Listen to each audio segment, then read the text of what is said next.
My phone rang at 6:47 a.m. on a Thursday, 2 hours before my first client meeting and exactly 13 minutes into my meditation routine. It was Mom. I let it go to voicemail, as I always did during me time. But the second it stopped ringing, it lit up again. Then again. 3 calls in under 5 minutes meant something had gone wrong, or someone wanted something.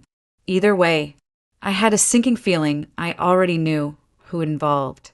I swiped to answer, balancing the phone between my shoulder and cheek as I poured coffee into the mug with Control the Controllables printed in gold. Vivian. Mom's voice sounded overly bright. That fake kind of sweet she used when she was about to drop a bomb, but wanted to sound like it was all good news. "I'm here," I said warily. "We have a little update from Jenna," she began, using that sing-song voice that made me grit my teeth.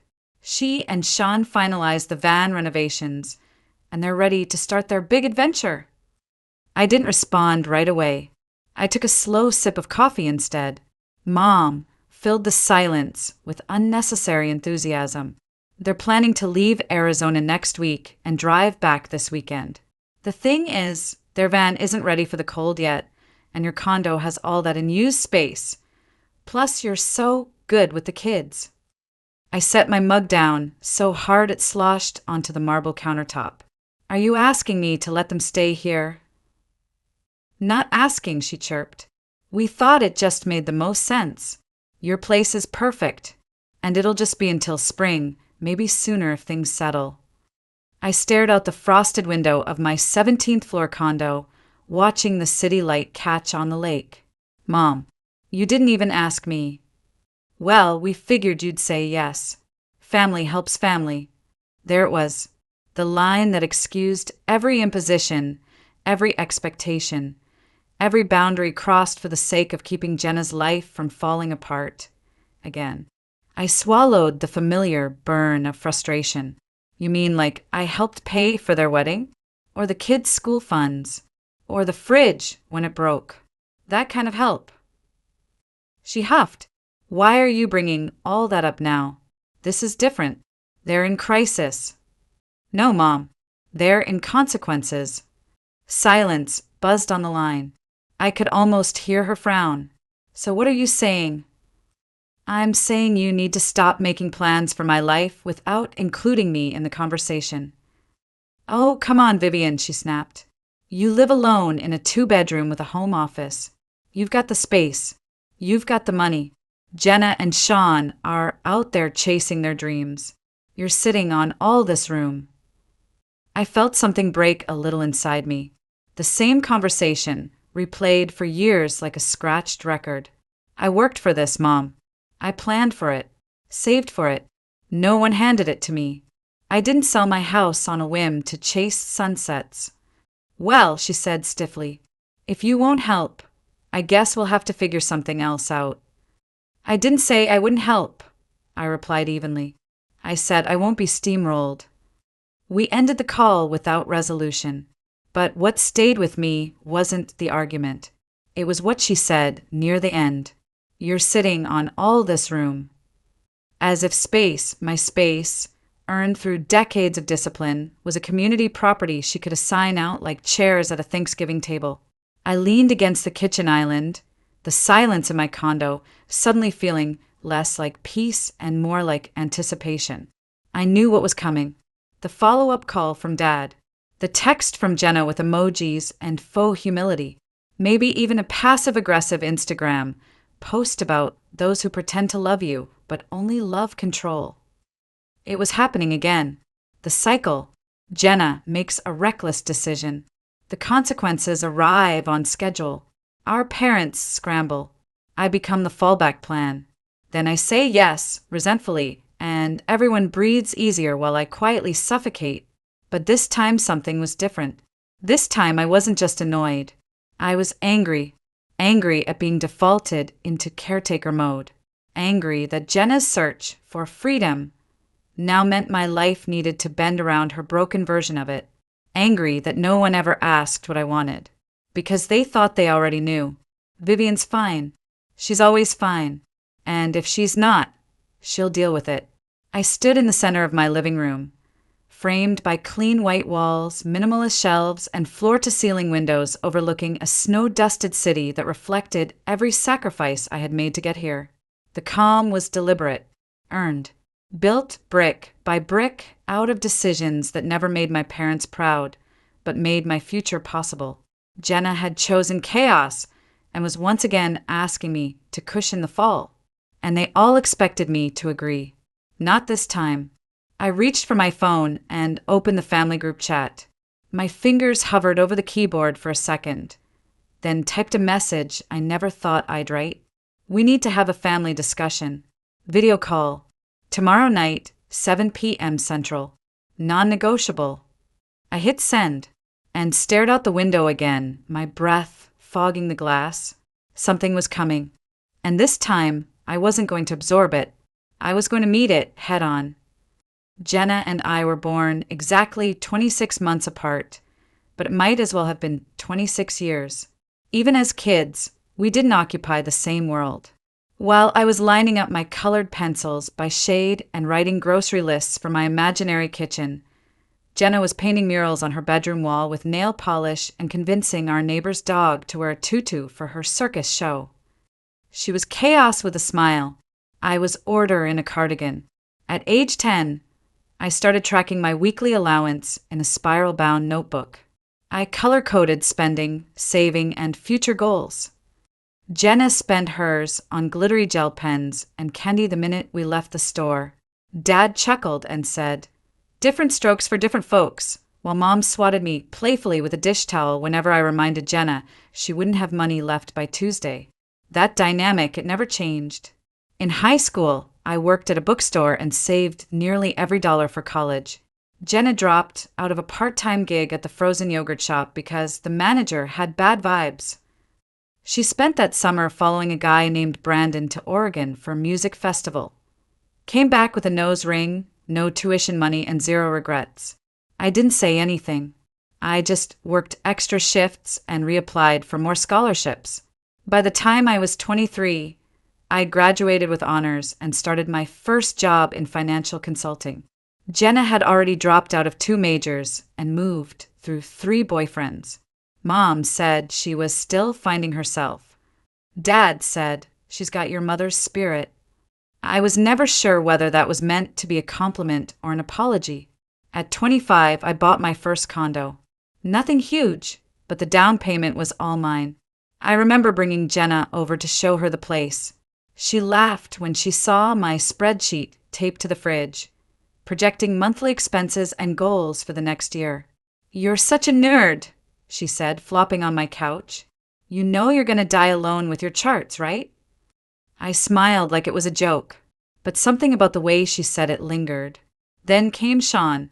At first, I was hopeful. He was quiet, hardworking, the kind of guy who showed up early and asked questions about interest rates. They moved quickly, rented a place, got married. The ceremony was small but sweet. I paid for most of it when their vision outpaced their budget. I told myself it was an investment in Jenna's stability. A year later came Ella, then Noah 2 years after that. I loved those kids like my own. They were smart, warm, curious, and astonishingly adaptable for children raised in what could only be described as creative unpredictability. I started college funds for both of them when Jenna shrugged and said, "We'll figure it out later." That's the thing, later was her favorite timeline. It excused everything. Later, they'd settle down. Later, she'd get serious. Later, things would be better. I kept waiting for later to show up. 3 years ago, they bought a modest little house in the suburbs outside St. Paul. A bit rundown, but it had a yard and good schools. For the first time, it looked like Jenna had planted her feet. She FaceTimed me, giddy, showing off Ella's purple bedroom and Noah's dinosaur shelf. "I finally get it, Viv," she said. "Being a mom, it roots you, you know." I wanted to believe her. I really did. Meanwhile, my own life stayed steady. I didn't get married, didn't have kids. I dated sometimes, but never felt compelled to rearrange my life for anyone. I liked my quiet mornings, my clean apartment, my weekend hikes alone. And deep down, I knew If I ever fell, there'd be no one there to cushion the landing. So I built a life where falling wasn't an option. But the family pattern continued. When Jenna's fridge died, I loaned them $1,200. When Sean's truck broke down, I researched affordable mechanics and drove him myself. When their daycare closed suddenly, I canceled a client call to babysit. Each time I told myself, it's just this once. They're just struggling right now. But right now had been going on for a decade. The resentment didn't come in a flood. It dripped in, quiet, constant, until it was everywhere. Still, I never confronted it. Because if I said something, if I pointed out the imbalance, I'd be the bad guy. The uptight one. The sister who doesn't understand love or adventure or what really matters. So I swallowed it until Dr. Colleen Meyer, my therapist, tilted her head one day and said, "Vivian, what if the problem isn't just that your sister expects too much, but that you've trained everyone to expect it?" The words hit harder than I expected, because she was right. I'd spent my life being the net beneath their trapeze. And maybe they'd stop checking if the wire was strong, because they always assumed I'd be there. The van, the tour, the freedom chase, it wasn't new. It was just the loudest version of a story I'd been living since childhood. Only now it was crashing into my front door. The signs were there before the van ever hit the road. I just didn't want to see them. It started subtly. Jenna's Instagram, transforming from chaotic snapshots of finger-painted walls and messy pancakes to curated grids of camper vans beside waterfalls. Quotes like "the universe rewards the brave" and "own less, live more" began appearing under photos of strangers living barefoot in national parks. Then came the Pinterest boards, van life dreams, freedom layouts, off-grid kitchens. When I asked what this was all about during a family barbecue, she barely looked up from her phone. "Don't you ever get tired of being in the same place every day?" she asked, eyes fixed on a photo of a couple grilling vegetables beside a lake in Colorado. "Not really," I said. "I like my routines." She glanced at me, pity softening her face. "That's sad, Viv. There's so much more out there." I could have snapped back, told her that being rooted wasn't the same as being stuck. But instead, I asked how the kids were enjoying their new school. A safe pivot. Classic me. Looking back, I wish I hadn't let it slide. 2 weeks later, during Sunday dinner, they announced it. "We've listed the house," Jenna said with a breathless grin, holding Sean's hand across the lasagna-filled table. "Dad's fork paused midair. Are you moving somewhere bigger?" Her eyes sparkled. "We're hitting the road, selling everything, going full van life." There was a beat of stunned silence. Then Mom clapped like they'd just revealed a pregnancy. "What an adventure," she beamed. "What a gift for the kids." I looked at Ella and Noah, both staring down at their plates. Noah poked at his peas like they might explode. Ella's lips were pressed into a line. Neither child smiled. "And school?" I asked carefully. "We'll road school," Jenna replied, waving her hand. "They'll learn more seeing the Grand Canyon than in some fluorescent-lit classroom." Dad asked where they'd live. "We're getting a Sprinter van," she said proudly. "Full conversion, solar panels, compost toilet, even a skylight." Sean gave me a strained smile and a sip of wine that looked more like a gulp. Later, while Jenna distracted our parents with van interior photos, I pulled Sean aside in the kitchen. "Are you really on board with this?" He exhaled slowly, running a hand through his hair. "It's what Jenna wants." "And what about what you want?" He didn't answer, just stared at the floor. "Have you budgeted for this?" I pressed. "Emergency fund? Medical care? School resources?" She says we're overthinking it, that the universe will provide. He made air quotes. I winced. "You don't believe that?" "I don't know what I believe anymore." The house sold within 3 weeks. $40,000 over asking. A solid cushion if they were smart. But instead of setting aside funds for emergencies or temporary housing while they prepped the van, Jenna went all in. And she documented every minute of it. Meet our new home, she posted, posing beside the $60,000 silver Mercedes Sprinter. Let the freedom journey begin. Over the next month, her feed lit up with updates. Custom cabinetry made of reclaimed bamboo, solar panels, a $900 compost toilet, hand-sewn curtains from an Etsy shop in Oregon, fairy lights, wall murals, hashtags like hashtag Escape the Matrix and hashtag VanFamVibes. Each photo looked like a magazine spread. Perfect angles, warm tones, captions about liberation and choosing experiences over stuff. But the kids never smiled. Ella's bright energy dulled to polite stares.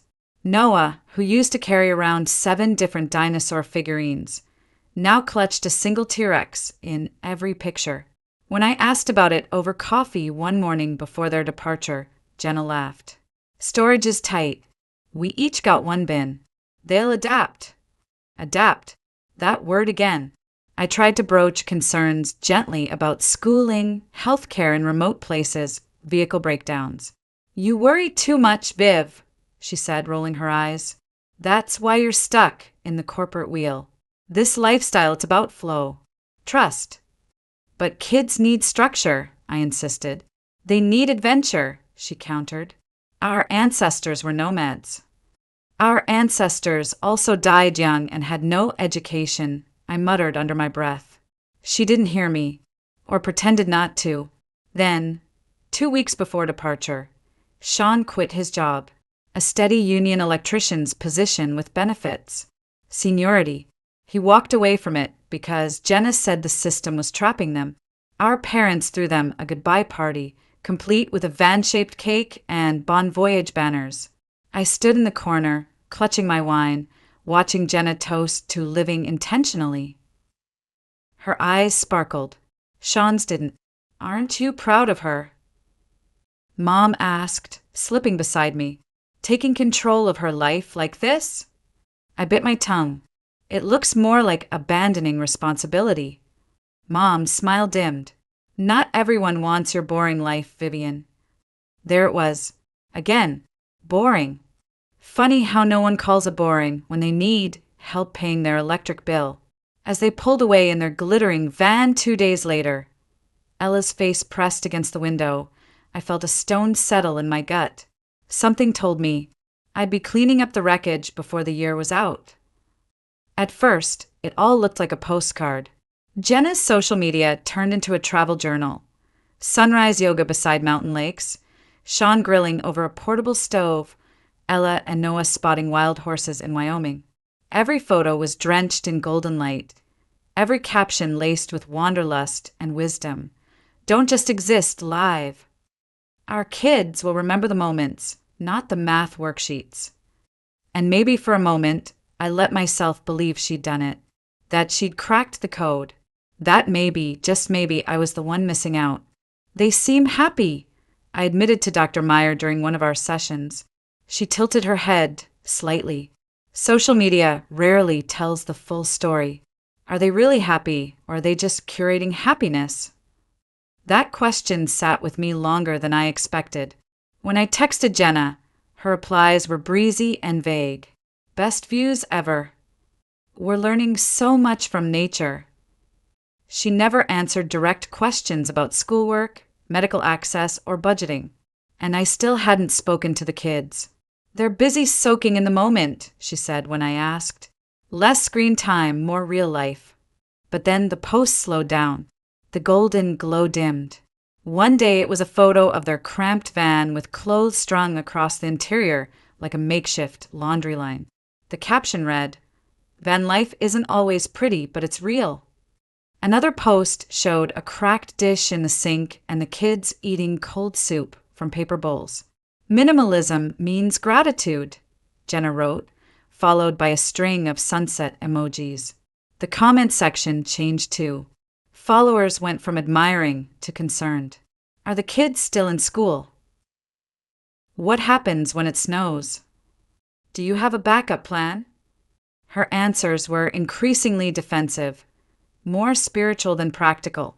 We trust the universe. Education is everywhere if you know how to see it. This isn't for everyone, it's for the brave. Then came the van trouble. The first time Dad mentioned it casually on the phone. Just a little engine issue. I knew it wasn't little. I asked how much it cost. He hesitated. $3,000. But it's fine. They'll get back on their feet. $3,000. On a van repair. In the middle of nowhere. Where did they get that kind of money? I asked. He cleared his throat. We helped a little. Not much. Which, of course, meant too much. My concern grew with every call. The kids were bored, according to Dad. Ella missed her old teacher. Noah asked about his friend Aiden from preschool. My mother brushed it off. They're adjusting. But even she didn't sound convinced anymore. Then, one night, my phone rang at 11:30, 6 p.m. Jenna. I stared at the screen for a beat before answering. Is everything okay? She sounded smaller than I'd ever heard her. We're having a rough patch. A rough patch. I sat up in bed. Where are you? Some town in Utah. The van needs another repair. Campgrounds are more expensive than we thought. Gas is insane. Sean hasn't found steady work yet. And. She inhaled shakily. Could you loan us a couple thousand? Just until next month. Once Sean gets another job lined up, we'll pay it back. I closed my eyes. Have you done a new budget? Vivian, please. Jenna, I'm not saying no. But I'm not just wiring money again without understanding the full picture. You're asking for more than money. You're asking me to keep this lifestyle afloat. I need to know where it's going. Silence stretched. You've got plenty, she said finally, her voice sharpening. You live in a high-rise. You drink fancy coffee. We're your family. That's not what this is about. Yes, it is, she snapped. Forget it. We'll figure it out ourselves. She hung up. The next morning, she posted a filtered photo of a desert sunset with the caption, "Some people will never understand freedom over security. Their loss." I didn't reply, but I noticed something else. My parents, had transferred $1,500 to her account that very same day. I only knew because Dad called to tell me proudly, like they'd solved something. Family helps family, he said again. Yes, but at what cost? Weeks passed. Their posts became infrequent, defensive. They praised simple meals, while showing paper bowls filled with beans and rice. Sean appeared less and less in photos. Jenna stopped tagging locations. The beautiful vistas gave way to generic parking lots and cold concrete backgrounds. On a video call with Mom, I saw something that broke me. Ella shuffled past in the background, hair tangled, clutching a tattered workbook. Hi, sweetheart, I said, quickly waving. How's road school? She looked down. We don't really do school, she mumbled. Mostly just driving. Before I could ask more, Jenna swooped in and whisked her away, glaring at the camera. October arrived, and with it, cold nights. Propane was expensive. Insulation was limited. The van had a heater, but it drained power too fast. Mom called me again, voice strained. They just need a little more time to adjust. No, I said. They need a plan. This isn't sustainable. But I knew what was coming next. They were spiraling, and I could feel the weight of everyone's expectations, just waiting to land squarely on my doorstep. It was a Tuesday morning when Mom let it slip. The van's back in the shop, she said, voice hushed as if that would soften the absurdity. The transmission's gone. $12,000. I stopped walking. The coffee I had just bought went cold in my hand. $12,000. I repeated. It's a Mercedes, she said, as if luxury made it reasonable. They didn't realize repairs would be so. Of course they didn't realize, Mom, because they didn't plan. She went quiet. And where are they staying now? Some motel near Flagstaff, $49 a night. They can't drive anywhere until it's fixed. My mind did the math without effort. At least 2 weeks for transmission work. Motel bills. Food. gas, living expenses. They were looking at over $3,000 just to survive while waiting for a van they could no longer afford to maintain. They're considering tapping into their retirement, she added quietly. No, I said sharply. Absolutely not. She didn't answer. That night, I received another call, this time from Jenna. Her voice was raw, like the last layers of pride had finally burned away. You were right, she said, almost choking on the words. This was a mistake. All of it. I sat down slowly. Tell me what's happening. It came pouring out, how they were down to their last $200. How Rick's temporary job barely covered food. How the kids were falling apart. Nightmares. Anxiety. No schooling. No routine.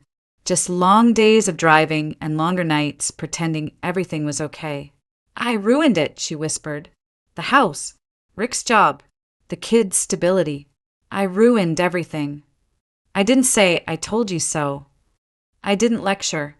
I just asked the question I'd never dared to ask her before. What do you want to do now? She hesitated. Rick says we should sell the van and start over. Find a cheap apartment, but that feels like failure. It's not failure to admit something isn't working, I said gently. It's wisdom. We can't even afford first and last month's rent. No landlord will take us with no job history. There it was, the corner they'd backed themselves into. No home, no credit, no savings. Just hope clinging to the edge of collapse. I'll help you find a plan, I told her. But it has to be a plan that works.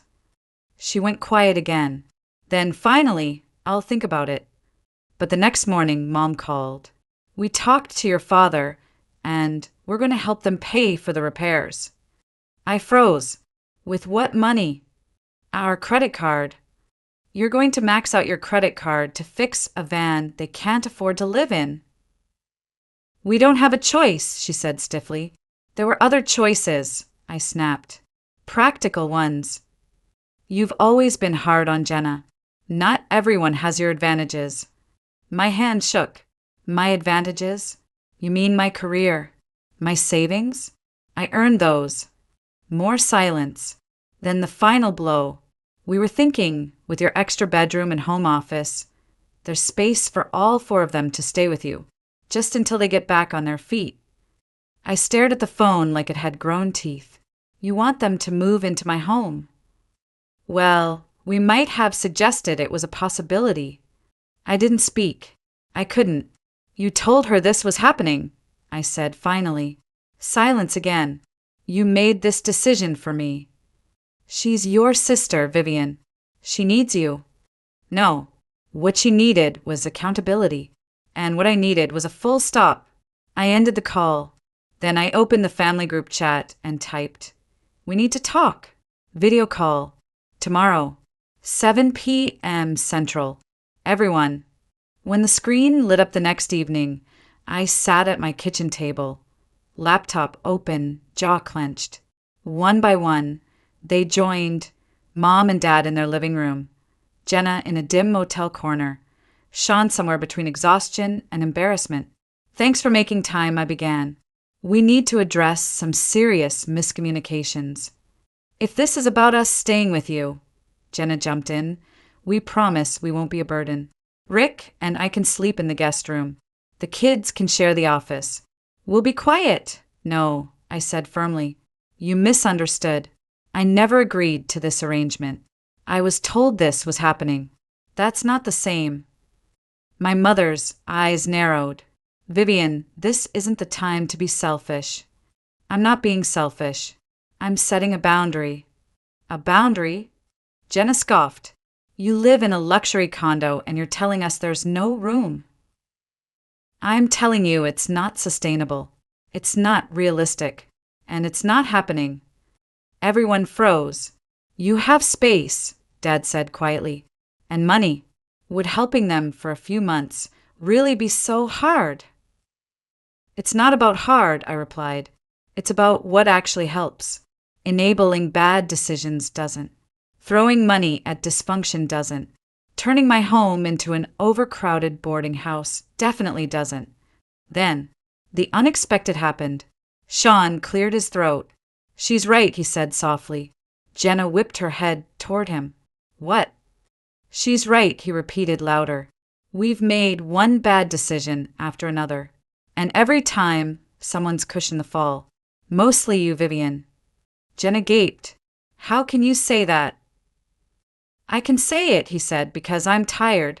Because I watched you spend thousands on a luxury yoga retreat instead of fixing the van when it first made that noise. Because I watched you buy new outfits for Instagram while Ella cried herself to sleep in the van. He turned to the camera. This isn't freedom. It's a mess. And Vivian's the only one who said it out loud. No one moved. No one spoke. Finally, I looked at Jenna. I'm willing to help, I said softly. But not like this. I can help you find a place. I can help with first month's rent.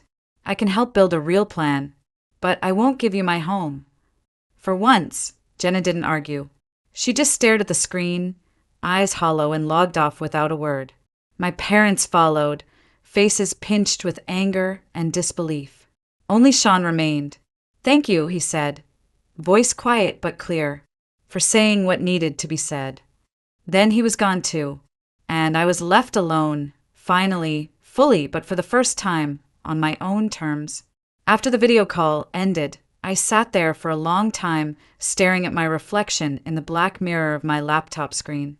My heart was pounding so hard it felt like I'd run a mile.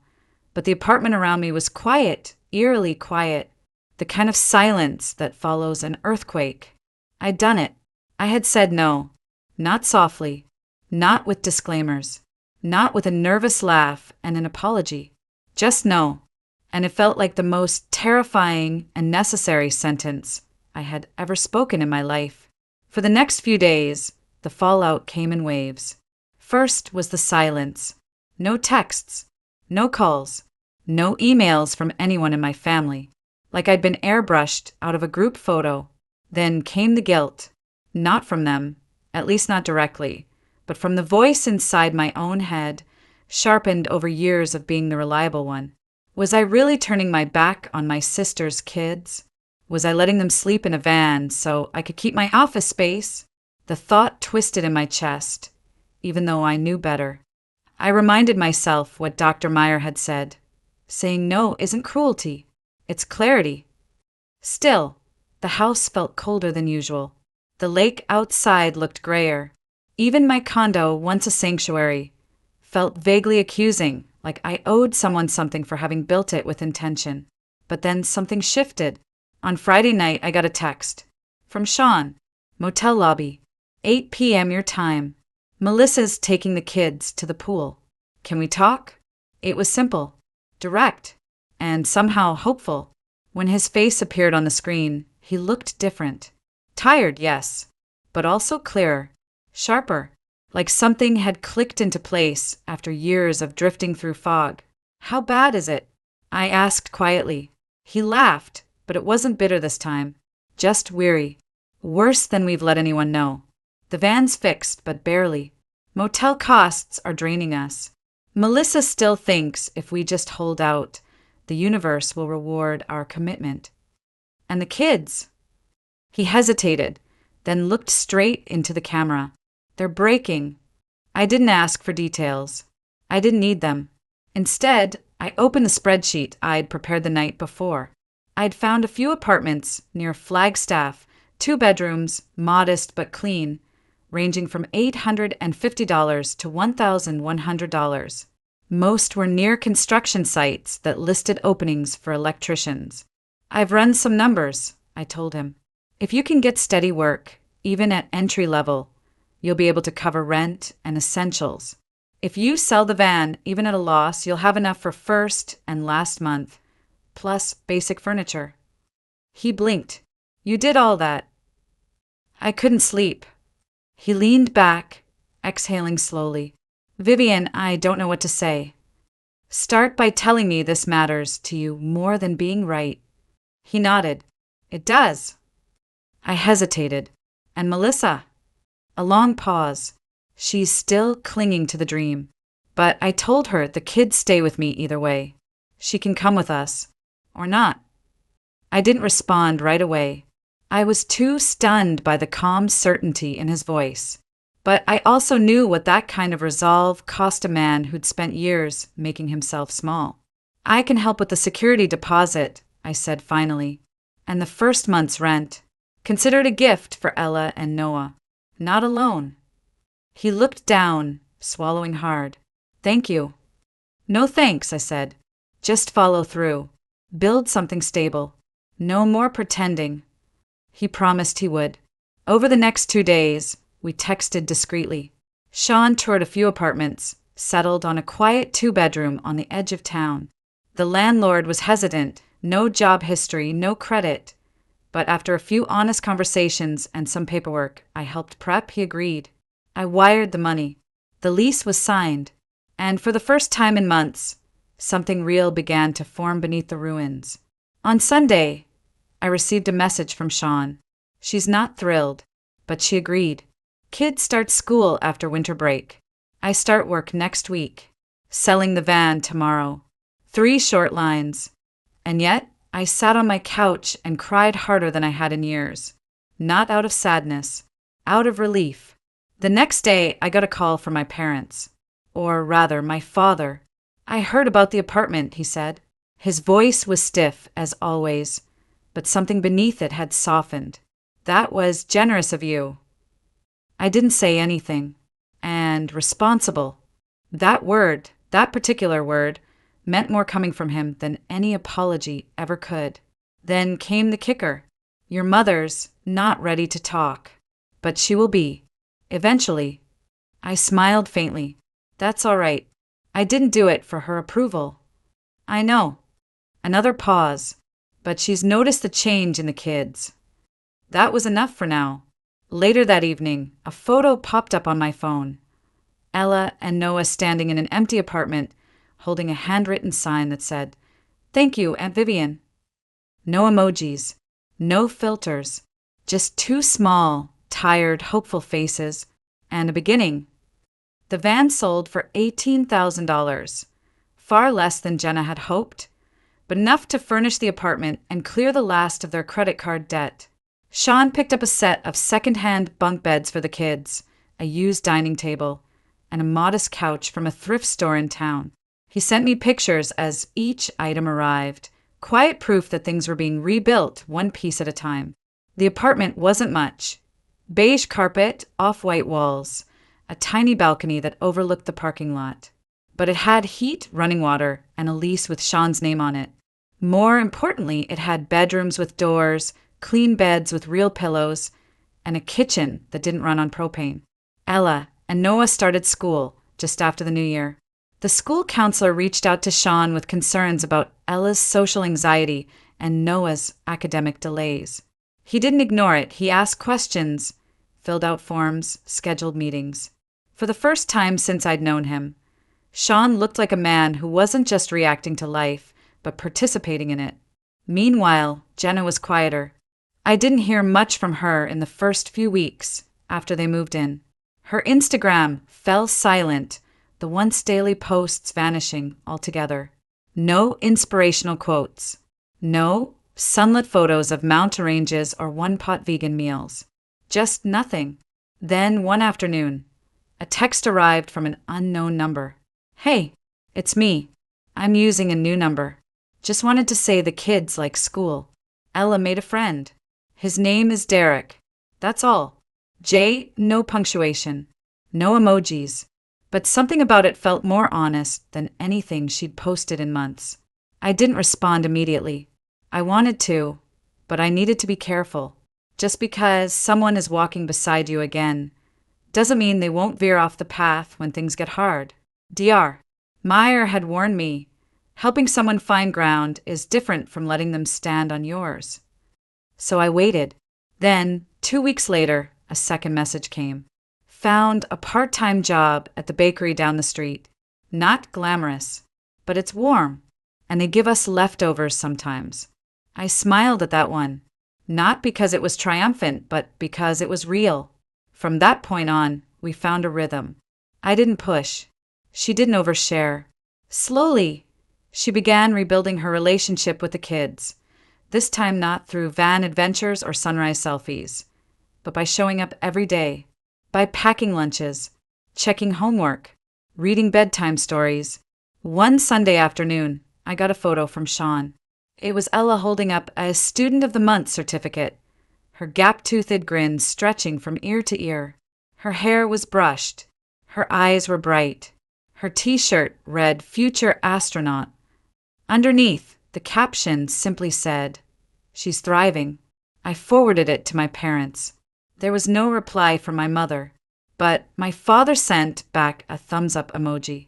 For him, that was practically poetry. By February, Sean had earned a promotion, moving from day labor to supervising small electrical projects. The construction company liked his work ethic, and he liked having a job that let him come home by 5 p.m. each day. They were still living tight. Every dollar mattered, but the difference between barely surviving and rebuilding with purpose is like night and day. Jenna struggled more than he did. She missed the van in ways that surprised me, not the lifestyle necessarily, but the illusion of movement. The idea that something better was always just one highway away. Settling down meant facing herself in a way the road never required. But she tried.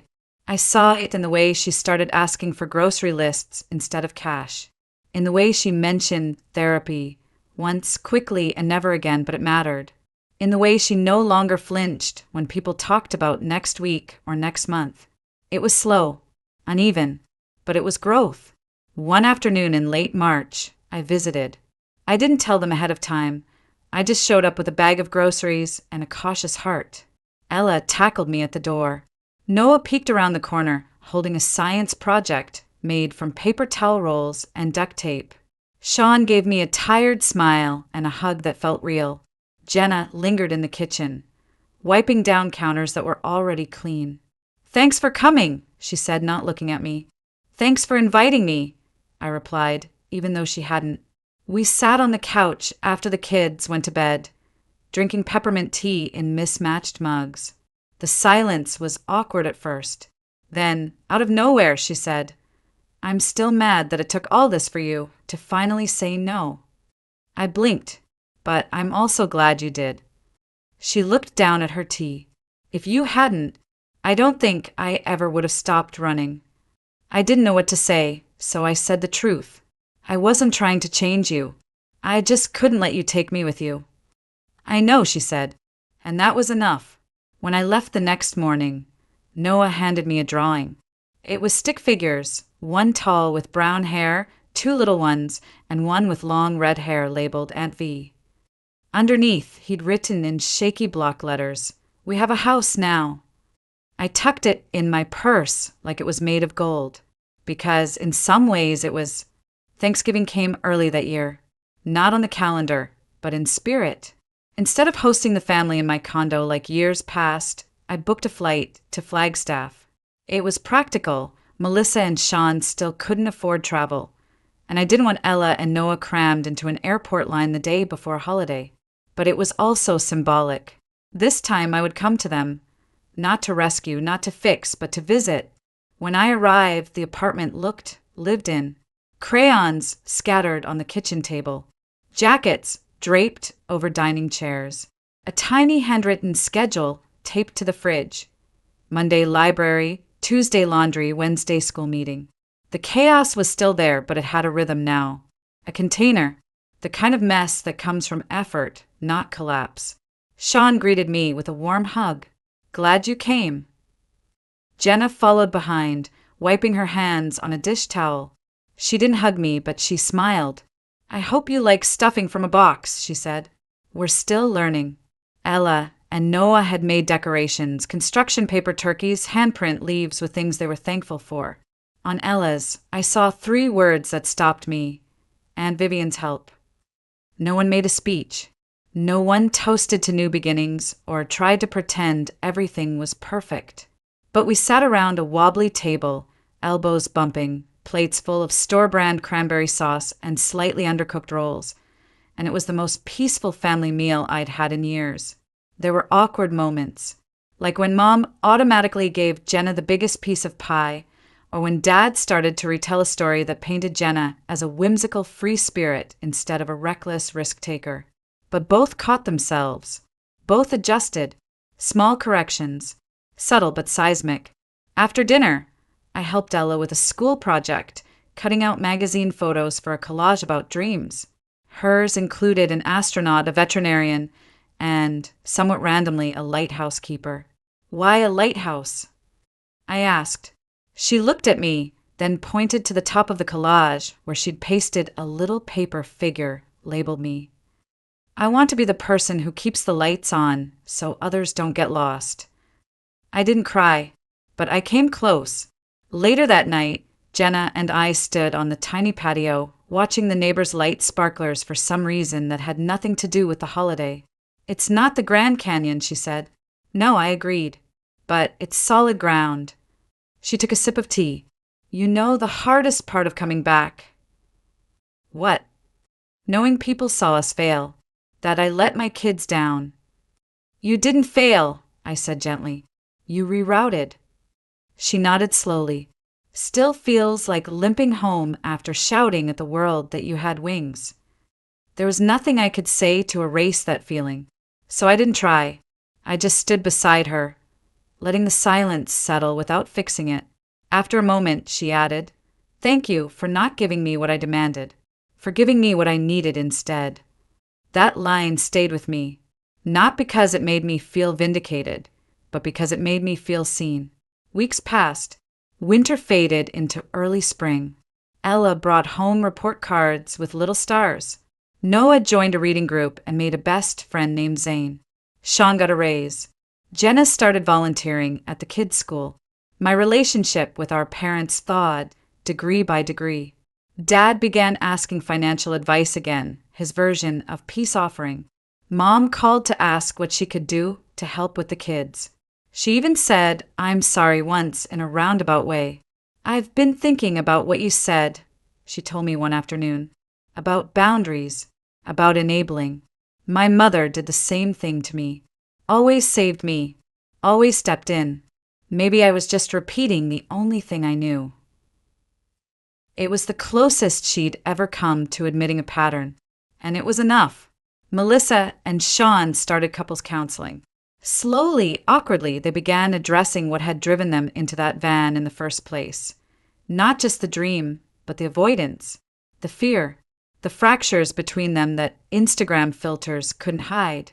And as they rebuilt their relationship, I rebuilt mine with myself. For years, I thought being dependable meant being available, that being strong meant absorbing everyone else's collapse. But it didn't. Not really. Being strong meant holding your shape, even when others leaned too hard.